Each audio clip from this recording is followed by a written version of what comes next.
రెడ్డి నాయక్ గారు వెళ్తున్నారు. సార్ ఎట్లా చూస్తా ఉన్నారు? జీవన్ రెడ్డి గారు బీఆర్ఎస్ పార్టీలోకి రాబోతా ఉన్నారు. కానీ ఈ సందర్భంలో చాలా మంది ఎద్దేవా చేస్తా ఉన్నారు. ఏమన్నా చాలా మంది సీనియర్లు బీఆర్ఎస్ పార్టీలోకి పోయి కనుమరుగైన పరిస్థితి కనబడతా ఉంది. ఇక జీవన్ రెడ్డి పోయి చేసేది ఏం లేదు అనే విధంగా ఎద్దేవా చేస్తా ఉన్నారు కదా. దీన్ని ఎట్లా చూస్తా ఉన్నారు ఒక సీనియర్ రాజకీయ నాయకులుగా? జీవన్ రెడ్డి గారు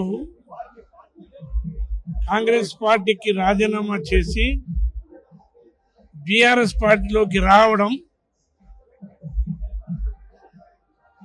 ప్రజల యొక్క ఆలోచనను తెలియజేస్తుంది. అంటే కాంగ్రెస్ పార్టీ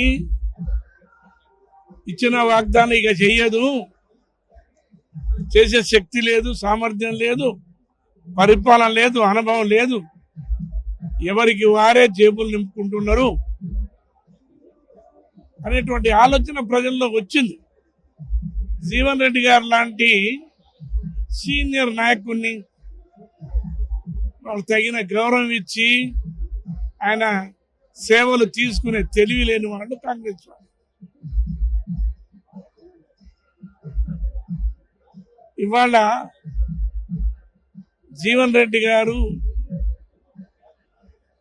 బీఆర్ఎస్ పార్టీలోకి రావడం శుభ సూచకం. కాంగ్రెస్ పార్టీకి తీవ్ర నష్టం. అటువంటిది తెలివిగలటువంటి నాయకులు ఎవరు జీవన్ రెడ్డి గారు లాంటి వాళ్ళు వదులుకోరు. వాళ్ళు అనుకోవడం బీఆర్ఎస్ పార్టీకి పోయిన వాళ్ళకి ఏం గౌరవం లేదనుకోవడం వాళ్ళ యొక్క పిచ్చితనం లేదా తెలివి తక్కువతనం.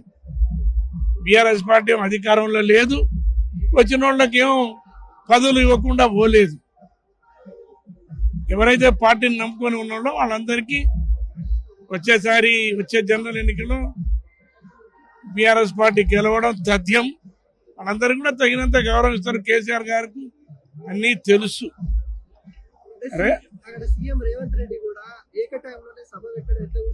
అది 6 గంటల 10 నిమిషాలు కేసీఆర్ మాట్లాడుతుంటే అదే 6 గంటల 10 నిమిషాలు ఆయన కూడా మాట్లాడే పరిస్థితి కనబడుతుంది. ఎట్లా వస్తుంది?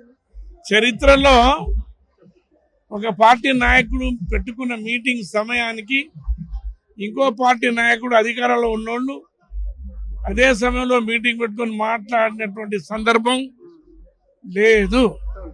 నేను 50 ఏళ్ల నుంచి రాజకీయాల్లో ఉన్నా, నేను ఇటువంటి వినలేదు, చూడలేదు. ఇది రేవంత్ రెడ్డి తెలివితనానికి నిదర్శనం. ప్రజలందరూ కూడా అనుకుంటున్నారు, ఏందయ్యా ఈయనకి ఇదే రోజు దొరికిందా? కేసీఆర్ మీటింగ్ పెట్టుకొని కార్యక్రమం ఏర్పాటు చేసుకున్నాక ఆయన అదే టైం పెట్టుకోవడం అనేది ఇది చాలా తప్పు కదా.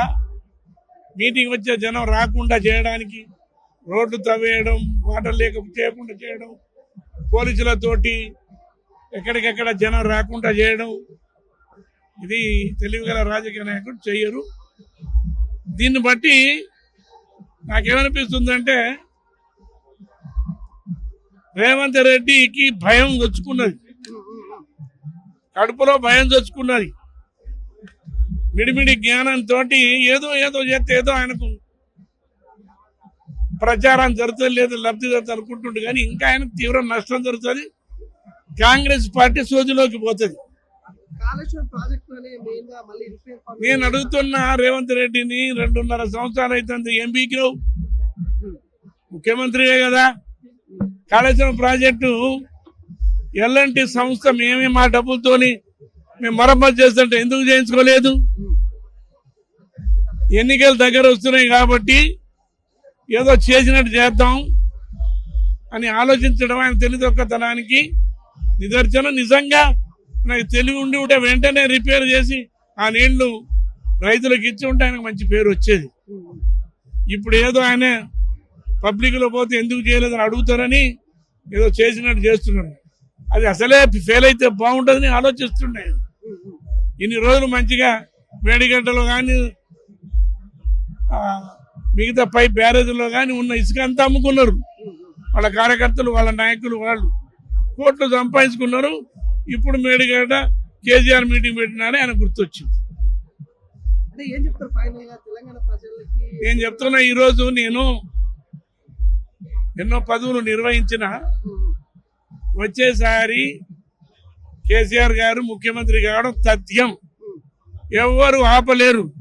రేవంత్ రెడ్డి లాంటి 100 మంది ఎదురు నిలబడ్డ ఆగదు. కేసీఆర్ ముఖ్యమంత్రి అవుతారు.